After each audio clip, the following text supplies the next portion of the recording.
Hello everyone, I'm Luis Bedoya, Global Bankers Realty, St. Pete Beach, Florida. This is the post-COVID world. We got a couple of advices. One advice for buyers and an advice for sellers. They tied in very much with each other. So you got to know a couple of things. Number one, usually in the United States, we used to have more than 2 million properties for sale at any given time. That was our average inventory. Currently, our inventory is less than 1 million in the United States, which means that we are doing less than a half than our average inventory amounts that we've usually had. Now, on top of that, we've got a lot of folks that have decided to sell off their stocks, people that are selling off their Bitcoin, people that are stopping their losses and getting out of different investment markets. So now we're getting 90% of the buyers out there, 80% of the buyers out there are buying properties in cash. When you're buying a property in cash, it's going to have it's going to be an easier closing process. It's going to be an easier transaction. So a lot of sellers are going to want to pick a cash offer over conventional loans or financials, financed properties. To the extent that all those offers that are loans get completely removed from the pile, I mean, they still get presented by law by the realtors. Clients are just simply totally ignoring those and going straight to cash offers. So here's a list of tips for buyers. Number one tip, make sure that you have a good escrow amount. Escrow is the money that you put towards a deal right after you sign a contract, and it basically means that that's my good faith that I'm going to push through, that I'm going to pull through with this deal, right? So if I'm buying a home, I can offer $1,000, $2,000 worth of escrow, and a seller could be interested in that and continue through with a full process. And if things don't go right, I pull out of that deal and I lost my escrow deposit, which was $2,000. In today's date, that doesn't work. $2,000 is way too little, and I've seen people putting down up to $25,000 to $50,000 on escrow. So what that does is it really tells the seller that you as a buyer are going to pull through with that deal, which adds a little bit more of peace of mind for that seller that that is the right offer for them to select.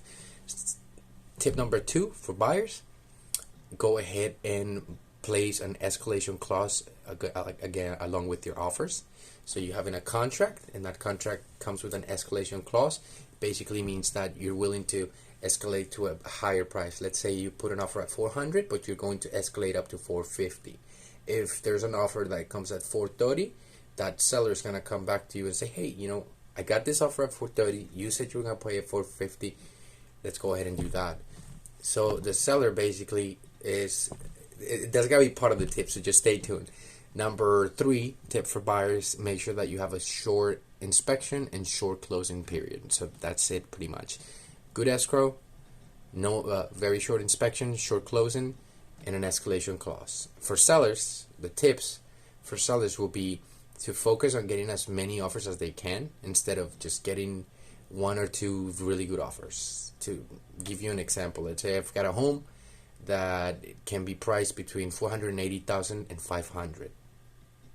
Some people might decide, I'm gonna price it at 52, and if I get it, somebody buys it, I made 20K extra.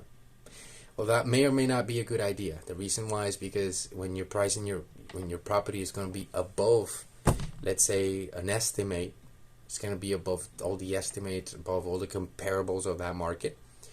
You're not gonna get as many offers on that property. Okay, people are going to immediately know that you're already shooting a little bit higher than it regularly is.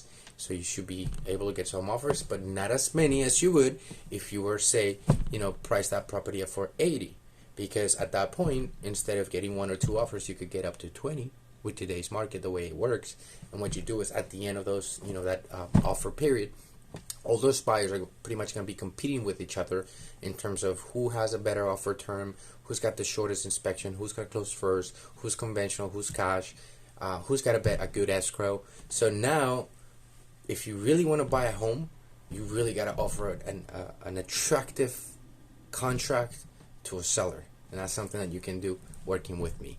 Now, for sellers, absolutely, go ahead and get as many offers as you can. Those are going to come in with some escalation clauses. And just to give you a simple preview of what I'm talking about, we went on the market on a property that was 1,800 square foot We put it on the market for $440,000. We conducted 2 open houses. The property went on the market on Friday, open house Saturday, open house Sunday, and by Monday we had 25 offers on that home. 90% of them were cash, and again, we ended up picking the ones that had the best terms. And also there was a little bit of competition towards the end. The property actually sold for $496,000, so that is a $56,000 difference from the starting point of our pricing. If we had started that home at 460 or 470, we probably wouldn't have gotten up to 496. People would have gone right at that price. People would have tried to negotiate down and say, hey, where are you getting this pricing from? You seem to be a little bit higher than the rest of your market. So people are not stupid. People are not dumb. People are really still doing their research and finding out if they're good prices for them to be paid or not. So take my advice, use it to your advantage. Let me know if you have any more questions. I'm here to help you. I'm here to assist. My name is Bedoya with Coldwell Bankers Realty. I'm part of the team, the Smith & C Group, and in which is littered and guided by my broker manager, broker associate, and mentor, Jamie Smith. She has an entire lifetime of experience in commercial and residential real estate, and it's the person I work directly under. We just got done doing a $1.5 million listing appointment, in which I had tons of opportunity to learn from somebody who's very experienced and knows what they're doing. So very nice talking to you. Look forward to seeing you next time. God bless you, and contact me. Look forward to hearing from you. Luis Bedoya, Coldwell Banker.